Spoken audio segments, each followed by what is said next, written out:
अथ श्री अमोघ शिव कवचम् अथ ध्यानम्। वज्रदंष्ट्रं त्रिनयनं कालकण्ठमरिन्दमं सहस्रकरमप्योग्रं वन्दे शम्भुम् उमापतिं। श्रीशिवाय नमः। ध्यानं समर्पयामि। ऋषभ उवाच। नमस्कृत्य महादेवं विश्वव्यापिनमीश्वरं वक्षे शिवमयं वर्म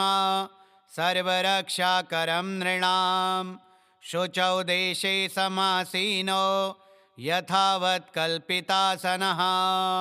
जितेन्द्रियो जितप्राणश्चिन्तयेत् शिवमव्ययम्। हृत्पुण्डरीकान्तरसन्निविष्टं स्वतेजसा व्याप्तनभोऽवकाशम् अतीन्द्रियं सूक्ष्ममनन्तमाद्यं ध्यायेत् परानन्दमयं महेशम्। ध्यानावधूताखिलकर्मबन्धश्चिरं चिदानन्दनिमग्नचेताः षडक्षरन्याससमाहितात्मा शैवेन कुर्यात् कवचेन रक्षां। मां पातु देवोऽखिलदेवतात्मा संसारकूपे पतितं गभीरे। तन्नाम दिव्यं वरमन्त्रमूलं धुनोतु मे सर्वमघं हृदयस्थं। सर्वत्र मां रक्षतु विश्वमूर्तिर्ज्योतिर्मयानन्दघनश्चिदात्मा अणोरणीयानुरुशक्तिरेकः स ईश्वरः पातु भयादशेषात्। यो भूस्वरूपेण बिभर्ति विश्वं पायात्स भूमिर्गिरिशोष्टमूर्तिः। योपां स्वरूपेण नृणां करोति सञ्जीवनं सोऽवतु मां जलेभ्यः। कल्पावसाने भुवनानि दग्ध्वा सर्वाणि यो नृत्यति भूरिलीलः। सकालरुद्रोऽवतु मां दवाग्नेर्वात्यादिभीतेरखिलाच्च तापात्। प्रदीप्तविद्युत्कनकावभासो विद्यावराभीतिकुठारपाणिः चतुर्मुखस्तत्पुरुषस्त्रिनेत्रः प्राच्यां स्थितं रक्षतु मामजस्त्रं। कुठारवेदाङ्कुशपाशशूला कपालढक्काक्षगुणान्दधानः चतुर्मुखो नीलरुचिस्त्रिनेत्रः पायादघोरो दिशि दक्षिणस्यां। कुन्देन्दुशङ्खस्फटिकावभासो वेदाक्षमालावरदाभयाङ्कः त्र्यक्षश्चतुर्वक्त्र उरुप्रभावः सद्योदिजातोऽवतु मां प्रतीच्यां। वराक्षमालाभयटङ्कहस्तः सरोजकिञ्जल्कसमानवर्णः त्रिलोचनश्चारुचतुर्मुखो मां पायादुदिच्यां दिशि वामदेवः। वेदाभयेष्टाङ्कुशटङ्कपाशा कपालढक्काक्षकशूलपाणिः सितद्युतिः पञ्चमुखोऽवतान्मा मीशान ऊर्ध्वं परमप्रकाशः। मूर्धानमव्यान्मम चन्द्रमौलिर्भालं ममाव्यादथ भालनेत्रः। नेत्रे ममाव्याद्भगनेत्रहारी नासां सदा रक्षतु विश्वनाथः। पायाच्छ्रुति मे श्रुतिगीतकीर्तिः कपोलमव्यात् सततं कपाली। वक्त्रं सदा रक्षतु पञ्चवक्त्रो जिह्वां सदा रक्षतु वेदजिह्वः। कण्ठं गिरीशोऽवतु नीलकण्ठः पाणिद्वयं पातु पिनाकपाणिः। दोर्मूलमव्यान्मम धर्मबाहुर्वक्षःस्थलं दक्षमखान्तको व्यात्। ममोदरं पातु गिरीन्द्रधन्वा मध्यं ममाव्यान्मदनान्तकारी। हेरम्बतातो मम पातु नाभिं पायात्कटिधूर्जटिरीश्वरो मे। ऊरुद्वयं पातु कुबेरमित्रो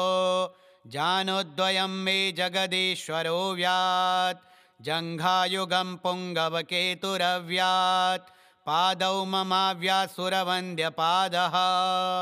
महेश्वरः पातु दिनादियामे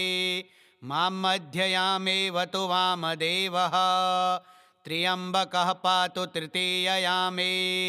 वृषध्वजः पातु दिनान्त्ययामे पायान्निषादौ शशिशेखरो मां गङ्गाधरो रक्षतु मां निशीथे गौरीपतिः पातु निशावसाने मृत्युञ्जयो रक्षतु सर्वकालम् अन्तः स्थितं रक्षतु शङ्करो मां स्थाणुः सदा पातु बहिः स्थितं मां तदन्तरे पातु पतिः पशूनां सदाशिवो रक्षतु मां समन्तात् तिष्ठन्तमव्याद्भुवनैकनाथः पायाद्व्रजन्तं प्रमथाधिनाथः वेदान्तवेद्यो वतु मान्निषण्णं मामव्ययः पातु शिवः शयानं मार्गेषु मां रक्षतु नीलकण्ठः शैलादिदुर्गेषु पुरत्रयारिः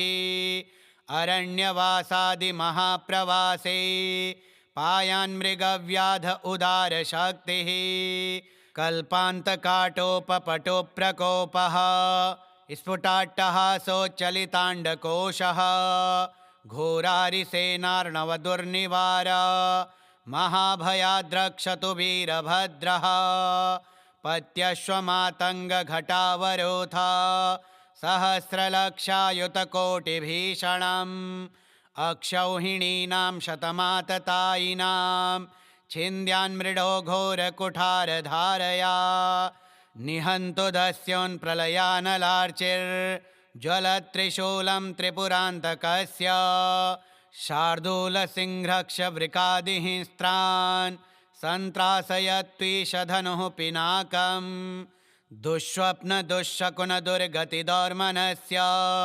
दुर्भिक्षदुर्व्यसनदुस्सह दुर्यशांसि उत्पाततापविषभीतिमसद्ग्रहार्ते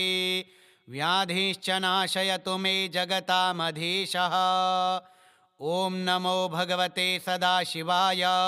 सकलतत्त्वात्मकाय सकलतत्त्वविहाराय सकललोकैककर्त्रे सकललोकैकभर्त्रे सकललोकैकहर्त्रे सकललोकैकगुरवे सकललोकैकसाक्षिणे सकलनिगमगुह्याय सकलवरप्रदाय सकलदुरितार्तिभञ्जनाय सकलजगदभयङ्कराय सकललोकैकशङ्कराय शशाङ्कशेखराय शाश्वतनिजाभासाय निर्गुणाय निरुपमाय निरूपाय निराभासाय निरामयाय निष्प्रपञ्चाय निष्कलङ्काय निर्द्वन्द्वाय निःसङ्गाय निर्मलाय निर्गमाय नित्यरूपविभवाय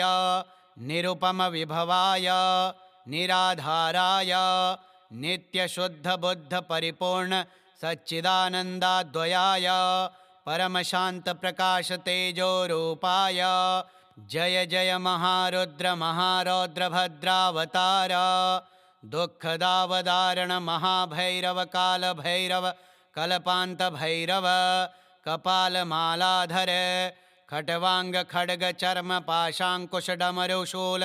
चापबाणगदाशक्तिभिन्दिपाल तोमरमुसलमुद्गरपट्टिशपरशुपरिघ भुषुण्डी शतघ्नी चक्राध्यायुध भीषणकरसहस्रमुखदंष्ट्राकराल विकटाट्टहासविस्फारितब्रह्माण्डमण्डल नागेन्द्रकुण्डल नागेन्द्रहार नागेन्द्रवलय नागेन्द्रचर्मधर मृत्युञ्जय त्र्यम्बक त्रिपुरान्तक विरूपाक्ष विश्वेश्वर विश्वरूप वृषभवाहन विषभूषण विश्वतोमुख सर्वतो रक्ष रक्ष मां ज्वल ज्वल महामृत्युभयमपमृत्युभयं नाशय नाशय रोगभयमुस्सादयोस्सादय विषसर्पभयं शमय शमय चोरभयं मारय मारय मम शत्रूनुच्चाटयोच्चाटय शूलेन विदारय विदारय कुठारेण भिन्धि भिन्धि खड्गेन छिन्धि छिन्धि खट्वाङ्गेन विपोथय विपोथय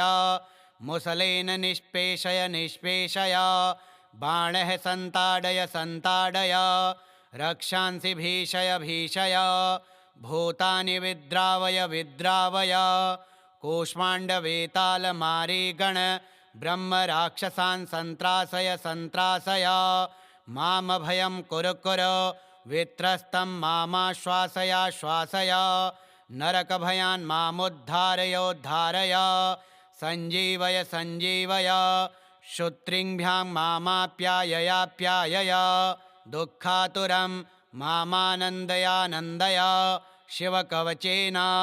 मामाच्छादयाच्छादय त्र्यम्बक सदाशिव नमस्ते नमस्ते नमस्ते। ऋषभ उवाच इत्येतत् कवचं शैवं वरदं व्याहृतं मया सर्वबाधाप्रशमनं रहस्यं सर्वदेहिनां यः सदाधारयेन्मर्त्यः शैवं कवचमुत्तमं न तस्य जायते क्वापि भयं शम्भोरनुग्रहात् क्षीणायुर्मृत्युमापन्नो महारोगहतोऽपि वा सद्यः सुखमवाप्नोति दीर्घमायुश्च विन्दति सर्वदारिद्र्यशमनं सौमङ्गल्यविवर्धनं यो धत्ते कवचं शैवं सदेवैरपि पूज्यते महापातकसङ्घातैर्मुच्यते चोपपातकैः देहान्ते शिवमाप्नोति शिववर्मानुभावतः त्वमपि श्रद्धया वत्स शैवं कवचमुत्तमं धारयस्व मया दत्तं सद्यः श्रेयो ह्यवाप्स्यसि। सूत उवाच इत्युक्त्वा ऋषभो योगी तस्मै पार्थिवसूनवे ददौ शङ्खं महारावं खड्गं चारिनिषूदनं पुनश्च भस्म सम्मन्त्र्य तदङ्गं सर्वतो स्पृशत् गजानां षट्सहस्रस्य द्विगुणं च बलं ददौ भस्मप्रभावा सम्प्राप्य बलैश्वर्यधृतिस्मृतिः स राजपुत्रः शुशुभि शरदर्क इव श्रिया तमाह प्राञ्जलिं भूयः स योगी राजनन्दनम् एष खड्गो मया दत्तस्तपो मन्त्रानुभावतः शितधारमिमं खड्गं यस्मै दर्शयसि स्फुटं स सद्यो म्रियते शत्रुः साक्षान्मृत्युरपि स्वयम् अस्य शङ्खस्य निह्रादं ये शृण्वन्ति तवाहिताः ते मूर्छिताः पतिष्यन्ति न्यस्तशस्त्राविचेतनाः खड्गशङ्खविमौ दिव्यौ परसैन्यविनाशिनौ आत्मसैन्यस्वपक्षाणां शौर्यतेजो विवर्धनौ एतयोश्च प्रभावेन शैवेन कवचेन च द्विषट्सहस्रनागानां बलेन महतापि च भस्मधारणसामर्थ्यात् शत्रुसैन्यं विजेष्यसि प्राप्य सिंहासनं पैत्र्यं गोप्तासि पृथिवीमिमाम् इति भद्रायुषं सम्यग् नुशास्य समात्रिकं ताभ्यां सम्पूजितः सोऽथ योगी स्वैरगतिर्ययौ। ऋषभ उवाच नमस्कृत्य महादेवं विश्वव्यापिनमीश्वरं वक्षे शिवमयं वर्म सर्वरक्षाकरं नृणां शुचौ देशे समासीनो यथावत् कल्पितासनः जितेन्द्रियो जितप्राणश्चिन्तयेत् शिवमव्ययम् हृत्पुण्डरीकान्तरसन्निविष्टं स्वतेजसा व्याप्तनभोऽवकाशम् अतीन्द्रियं सूक्ष्ममनन्तमाद्यं ध्यायेत् परानन्दमयं महेशं ध्यानावधूताखिलकर्मबन्धश्चिरं चिदानन्दनिमग्नचेताः षडक्षरन्याससमाहितात्मा शैवेन कुर्यात् कवचेन रक्षां मां पातु देवोऽखिलदेवतात्मा संसारकूपे पतितं गभीरे तन्नाम दिव्यं वरमन्त्रमूलं धुनोतु मे सर्वमघं हृदयस्थं सर्वत्र मां रक्षतु विश्वमूर्तिर्ज्योतिर्मयानन्दघनश्चिदात्मा अणोरणीयानुरुशक्तिरेकः स ईश्वरः पातु भयादशेषात् यो भूस्वरूपेण बिभर्ति विश्वं पायात्स भूमिर्गिरिशोष्टमूर्तिः योपां स्वरूपेण नृणां करोति सञ्जीवनं सोवतु मां जलेभ्यः कल्पावसाने भुवनानि दग्ध्वा सर्वाणि यो नृत्यति भूरिलीलः सकालरुद्रोऽवतु मां दवाग्नेर्वात्यादिभीतेरखिलाच्च तापात् प्रदीप्तविद्युत्कनकावभासो विद्यावराभीतिकुठारपाणिः चतुर्मुखस्तत्पुरुषस्त्रिनेत्रः प्राच्यां स्थितं रक्षतु मामजस्त्रं कुठारवेदाङ्कुशपाशशूला कपालढक्काक्षगुणान्दधानः चतुर्मुखो नीलरुचिस्त्रिनेत्रः पायादघोरो दिशि दक्षिणस्यां कुन्देन्दुशङ्खस्फटिकावभासो वेदाक्षमालावरदाभयाङ्कः त्र्यक्षश्चतुर्वक्त्र उरुप्रभावः सद्योदिजातोऽवतु मां प्रतीच्यां वराक्षमालाभयटङ्कहस्तः सरोजकिञ्जल्कसमानवर्णः त्रिलोचनश्चारुचतुर्मुखो मां पायादुदिच्यां दिशि वामदेवः वेदाभयेष्टाङ्कुशटङ्कपाशा कपालढक्काक्षकशूलपाणिः सितद्युतिः पञ्चमुखोऽवतान्मा मीशान ऊर्ध्वं परमप्रकाशः मूर्धानमव्यान्मम चन्द्रमौलिर्भालं ममाव्यादथ भालनेत्रः नेत्रे ममाव्याद्भगनेत्रहारी नासां सदा रक्षतु विश्वनाथः पायाच्छ्रुति मे श्रुतिगीतकीर्तिः कपोलमव्यात् सततं कपाली वक्त्रं सदा रक्षतु पञ्चवक्त्रो जिह्वां सदा रक्षतु वेदजिह्वः कण्ठं गिरीशोऽवतु नीलकण्ठः पाणिद्वयं पातु पिनाकपाणिः दोर्मूलमव्यान्मम धर्मबाहुर्वक्षः स्थलं दक्षमखान्तको व्यात् ममोदरं पातु गिरीन्द्रधन्वा मध्यं ममाव्यान्मदनान्तकारी हेरम्बतातो मम पातु नाभिं पायात्कटिधूर्जटिरेश्वरो मे ऊरोद्वयं पातु कुबेरमित्रो जानुद्वयं मे जगदीश्वरो व्यात् जङ्घायुगं पुङ्गवकेतुरव्यात् पादौ ममाव्यात्सुरवन्द्यपादः महेश्वरः पातु दिनादियामे मां मध्ययामेवतु वामदेवः त्र्यम्बकः पातु तृतीययामे वृषध्वजः पातु दिनान्त्ययामे पायान्निषादौ शशिशेखरो मां गङ्गाधरो रक्षतु मां निशीथे गौरीपतिः पातु निशावसाने मृत्युञ्जयो रक्षतु सर्वकालम् अन्तः स्थितं रक्षतु शङ्करो मां स्थाणुः सदा पातु बहिः स्थितं मां तदन्तरे पातु पतिः पशूनां सदाशिवो रक्षतु मां समन्तात् तिष्ठन्तमव्याद्भुवनैकनाथः पायाद्व्रजन्तं प्रमथाधिनाथः वेदान्तवेद्योऽवतु मान्निषण्णं मामव्ययः पातु शिवः शयानं मार्गेषु मां रक्षतु नीलकण्ठः शैलादिदुर्गेषु पुरत्रयारिः अरण्यवासादिमहाप्रवासे पायान्मृगव्याध उदारशक्तिः कल्पान्तकाटोपपटुप्रकोपः स्फुटाट्टहासोच्चलिताण्डकोशः घोरारिसेनार्णवदुर्निवार महाभयाद्रक्षतु वीरभद्रः पत्यश्वमातङ्गघटावरोध सहस्रलक्षायुतकोटिभीषणम् अक्षौहिणीनां शतमाततायिनां छिन्द्यान्मृडो घोरकुठारधारया निहन्तु दस्योन्प्रलयानलार्चिर्ज्वलत्रिशूलं त्रिपुरान्तकस्य शार्दूलसिंह्रक्षवृकादिहिंस्त्रान् सन्त्रासयत्विषधनुः पिनाकम्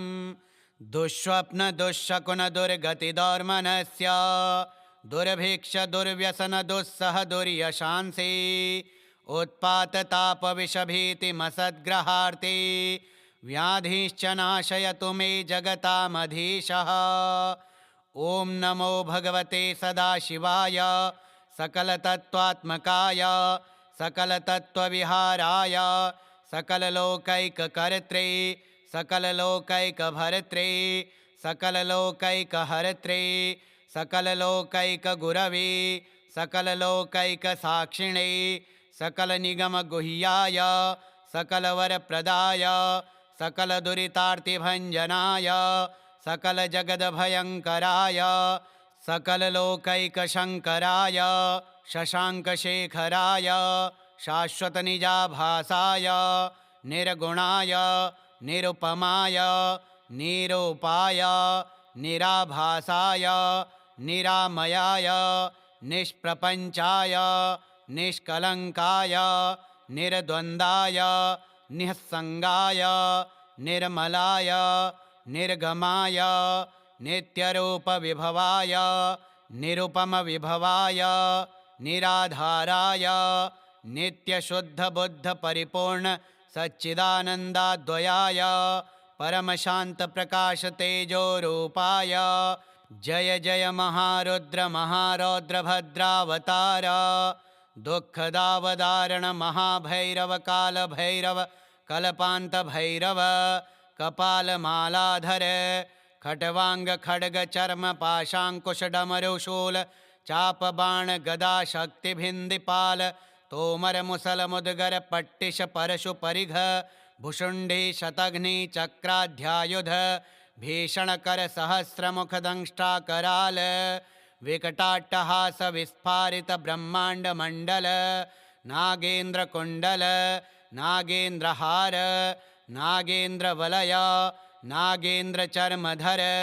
मृत्युंजय त्र्यंबक त्रिपुरांतक विरूपाक्ष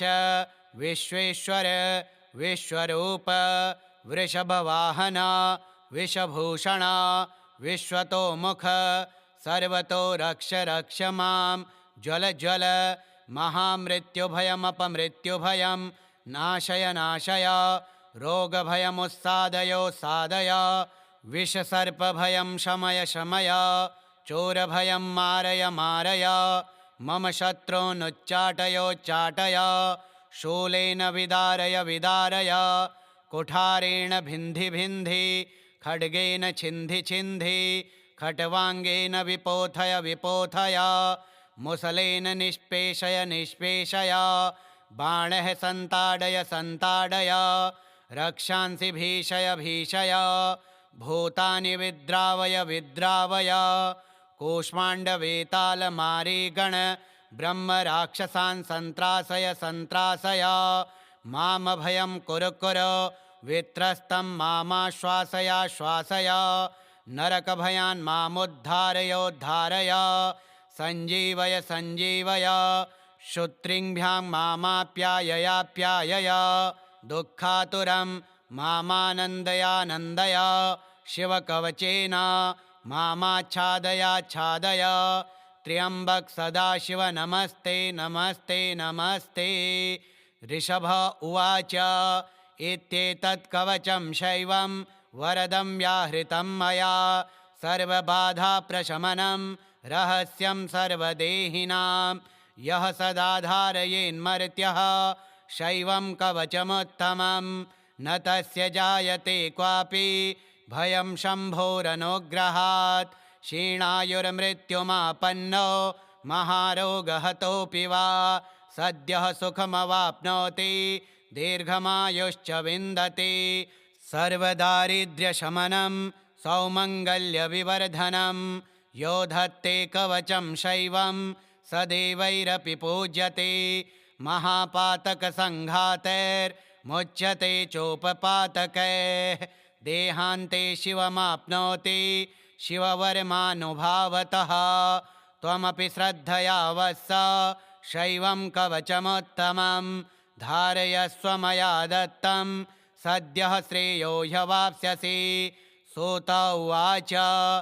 इत्युक्त्वा ऋषभो योगी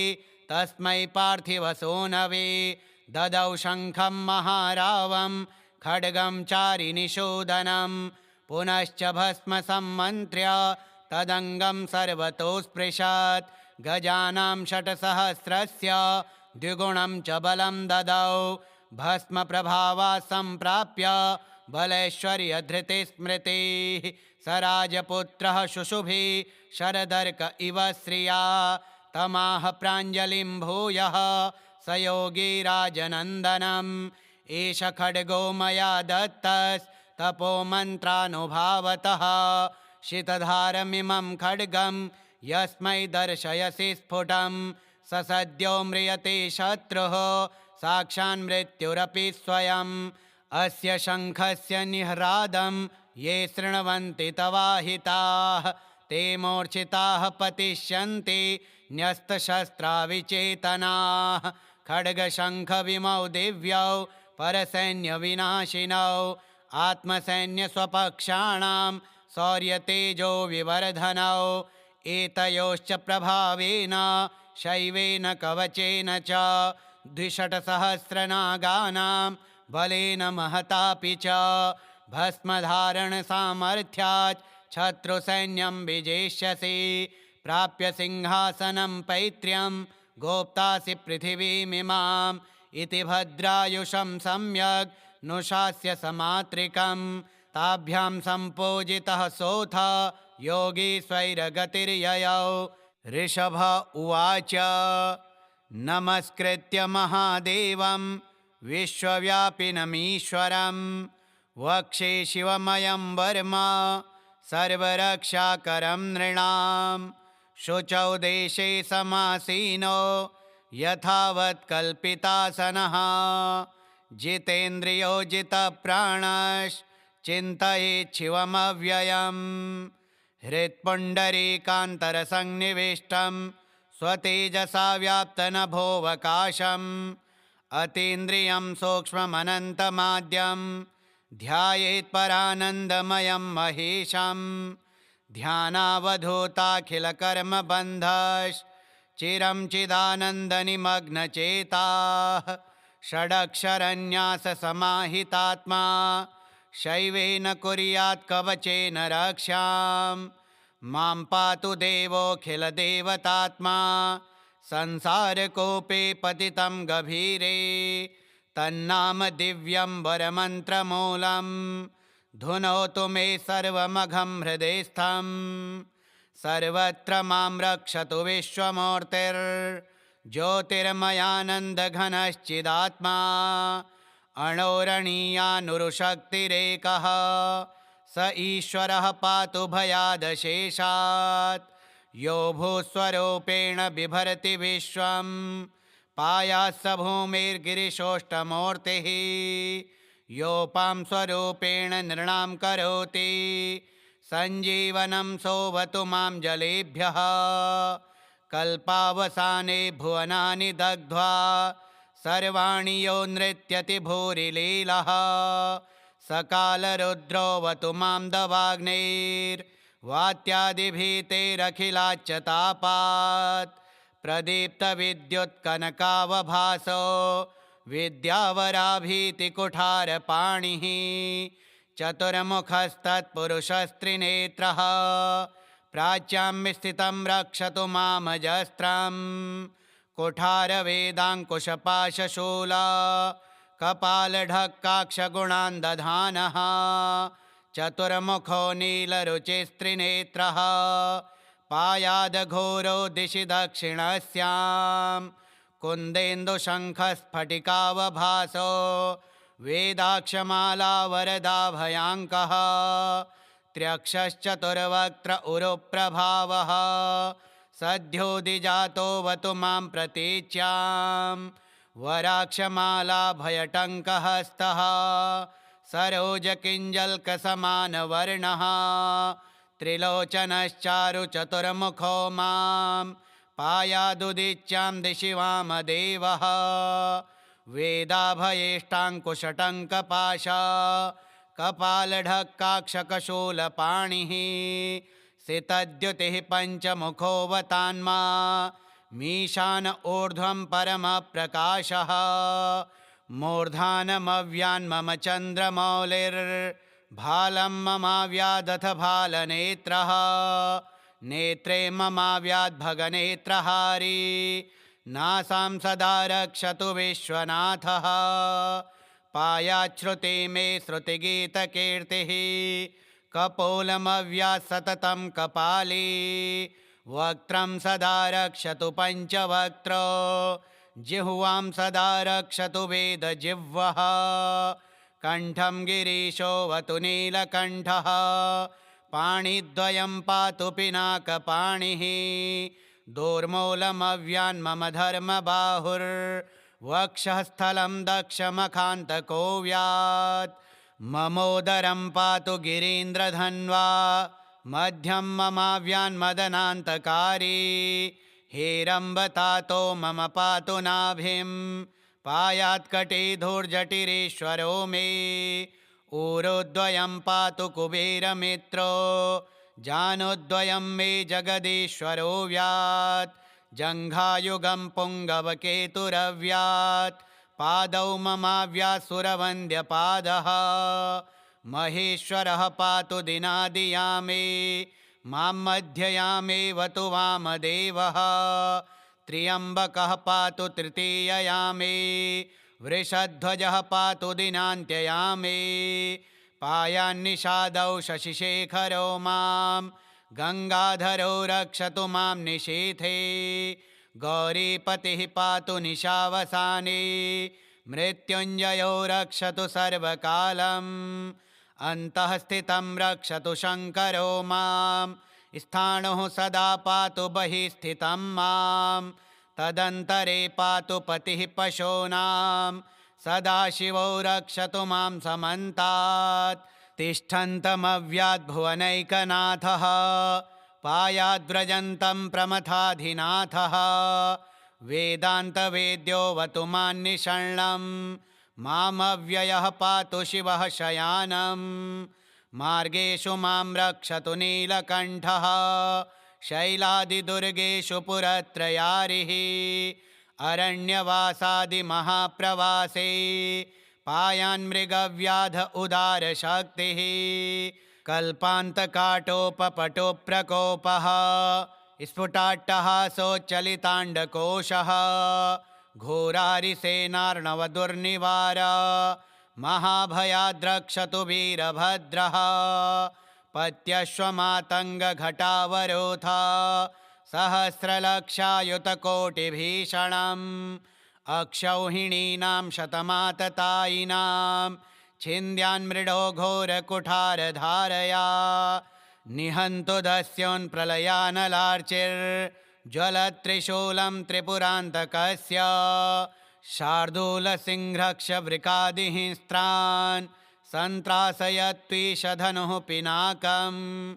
दुःस्वप्नदुःशकुनदुर्गतिदौर्मनस्य दुर्भिक्षदुर्व्यसनदुःसह दुर्यशांसि उत्पाततापविषभीतिमसद्ग्रहार्ति व्याधिश्च नाशयतु मे जगतामधीशः ॐ नमो भगवते सदाशिवाय सकलतत्त्वात्मकाय सकलतत्त्वविहाराय सकललोकैककर्त्रे सकललोकैकभर्त्रे सकललोकैकहर्त्रे सकललोकैकगुरवे सकललोकैकसाक्षिणे सकलनिगमगुह्याय सकलवरप्रदाय सकलदुरितार्तिभञ्जनाय सकलजगदभयङ्कराय सकललोकैकशङ्कराय शशाङ्कशेखराय शाश्वतनिजाभासाय निर्गुणाय निरुपमाय निरूपाय निराभासाय निरामयाय निष्प्रपञ्चाय निष्कलङ्काय निर्द्वन्द्वाय निःसङ्गाय निर्मलाय निर्गमाय नित्यरूपविभवाय निरुपमविभवाय निराधाराय नित्यशुद्धबुद्धपरिपूर्ण सच्चिदानन्दाद्वयाय परमशान्तप्रकाशतेजोरूपाय जय जय महारुद्र महारौद्रभद्रावतार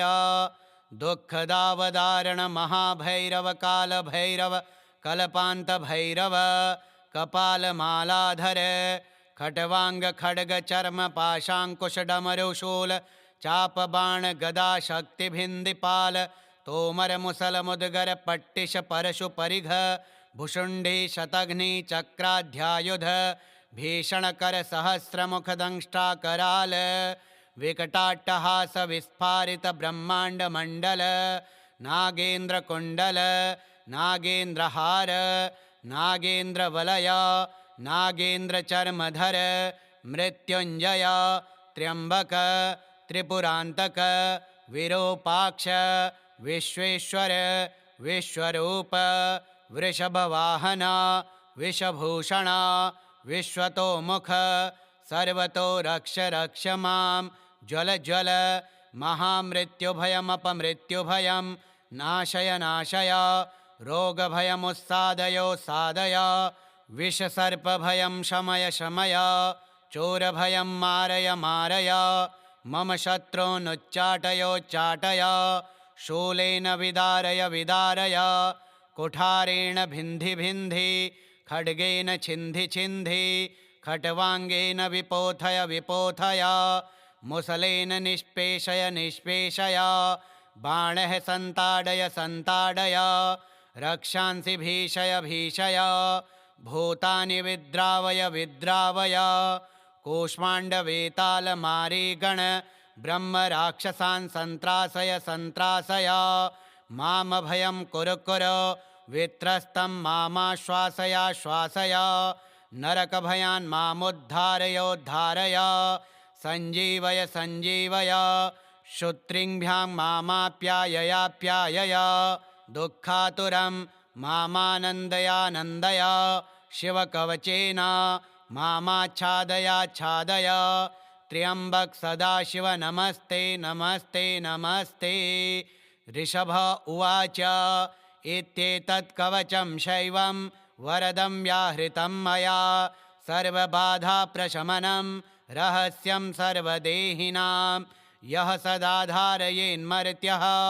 शैवं कवचमुत्तमं न तस्य जायते क्वापि भयं शम्भोरनुग्रहात् क्षीणायुर्मृत्युमापन्नो महारोगहतोऽपि वा सद्यः सुखमवाप्नोति दीर्घमायुश्च विन्दति सर्वदारिद्र्यशमनं सौमङ्गल्यविवर्धनं यो धत्ते कवचं शैवं सदैवैरपि पूज्यते महापातकसङ्घातैर्मुच्यते चोपपातकैः देहान्ते शिवमाप्नोति शिववर्मानुभावतः त्वमपि श्रद्धया वत्स शैवं कवचमुत्तमं धारयस्व मया दत्तं सद्यः श्रेयो ह्यवाप्स्यसि। सूत उवाच इत्युक्त्वा ऋषभो योगी तस्मै पार्थिवसूनवे ददौ शङ्खं महारावं खड्गं चारिनिषूदनं पुनश्च भस्म सम्मन्त्र्य तदङ्गं सर्वतो स्पृशत् गजानां षट्सहस्रस्य द्विगुणं च बलं ददौ भस्मप्रभावा सम्प्राप्य बलैश्वर्यधृतिस्मृतिः स राजपुत्रः शुशुभि शरदर्क इव श्रिया तमाह प्राञ्जलिं भूयः स योगी राजनन्दनम् एष खड्गो मया दत्तस्तपो मन्त्रानुभावतः शितधारमिमं खड्गं यस्मै दर्शयसि स्फुटं स सद्यो म्रियते शत्रुः स साक्षान्मृत्युरपि स्वयम् अस्य शङ्खस्य निह्रादं ये शृण्वन्ति तवाहिताः ते मूर्छिताः पतिष्यन्ति न्यस्तशस्त्राविचेतनाः खड्गशङ्खविमौ दिव्यौ परसैन्यविनाशिनौ आत्मसैन्यस्वपक्षाणां शौर्यतेजो विवर्धनौ एतयोश्च प्रभावेन शैवेन कवचेन च द्विषट्सहस्रनागानां बलेन महतापि च भस्मधारणसामर्थ्यात् शत्रुसैन्यं विजेष्यसि प्राप्य सिंहासनं पैत्र्यं गोप्तासि पृथिवीमिमाम् इति भद्रायुषं सम्यग् नुशास्य समात्रिकं ताभ्यां सम्पूजितः सोऽथ योगी स्वैरगतिर्ययौ श्रीस्कन्दमहापुराणे एकाशीतिसाहस्र्यां संहितायां तृतीये ब्रह्मोत्तरखण्डे सीमन्तनी माहात्म्ये भद्रायुपाख्याने अमोघशिवकवचं श्रीशिवार्पणमस्तु।